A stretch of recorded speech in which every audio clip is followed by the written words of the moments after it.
What's up, folks? It's your boy Coach Career, the General. What's going on? Tonight's talk, we're going to talk about base 3-4 pressures. We're going to start building the pressure. I think I'm going to do a series on the 3-4 just from a baseline level. I'm not going to get into a lot of all the extremities of what goes on with the 3-4, but we're going to talk about just base 3-4 structure and how you could build the package that anyone could use.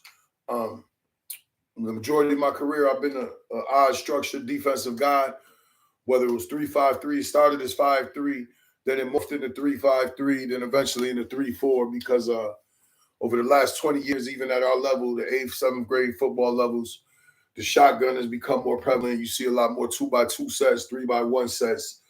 So it was forcing us to do some different things out of our base 5-3, 3-5-3 structure that was turning into a 3-4 anyway. So about 10, 12 years ago, I just started diving into the 3-4. And I prefer to be in the 3-4 now, these days, if I have the personnel to do it.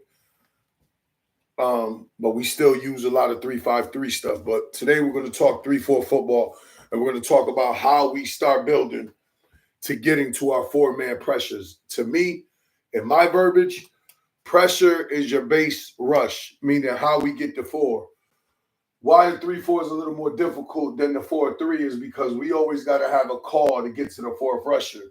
In today's talk, we're going to talk about how we're going to start with the Sam, and the next talk will be about the Will.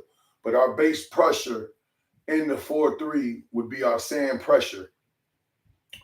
Our Sam is he's always going to have a call in the pressure, whether he's a C gap crasher or a deep gap crasher. So we're going to talk about Sam, what I call Indian, meaning he's going to pressure inside, or outlaw, meaning he's going to pressure outside, and how that triggers the safety to roll down and what the safety's assignment is going to be. So these two guys are very intricate in the base 3-4 package. Our coverage today, just for generic sake, we're going to keep it 1 or 3, but I'm not going to get into all the techniques about the D-backs and the underneath players. This is about how we're going to build our base pressure. I'm going to show you how we fit the run, and I'm going to show you how we cover down the back end in the coverage. This is our base pressure package, and it's good against the runner pass. The 3-4 is a great defense because the theory of the 3-4 is you're always trying to stop vertical run seams and kick the ball to the unblocked defender. It's a 1-gap structure we're going to talk about. We're not going to talk about it against 2-gap because you can play a 2-gap, but we're going to talk about it from a 1-gap structure. It's easy to adjust and it's easy to cover down. As I get into the presentation, you'll see what I'm talking about.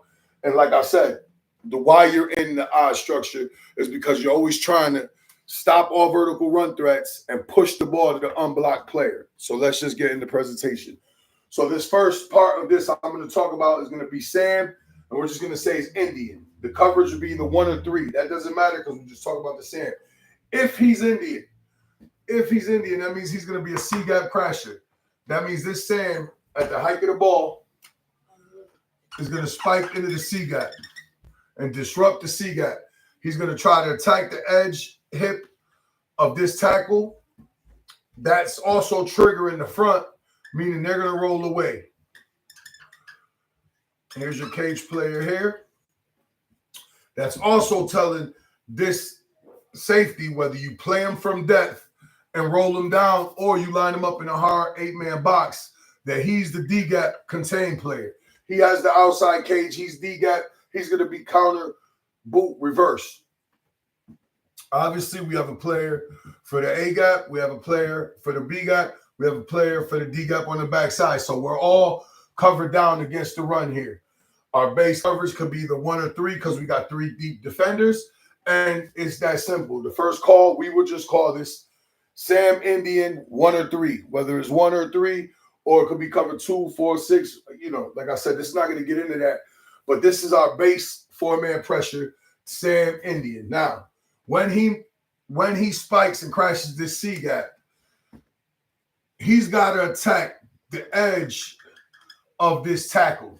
He's got to attack right off his hip because we want to squeeze the air out of any window for that ball back to enter the defense. what we're hoping happen here is we get a hard squeeze by that tight end, and he's got to rip through the tight end and still control that C gap. He's coming. He's coming for the.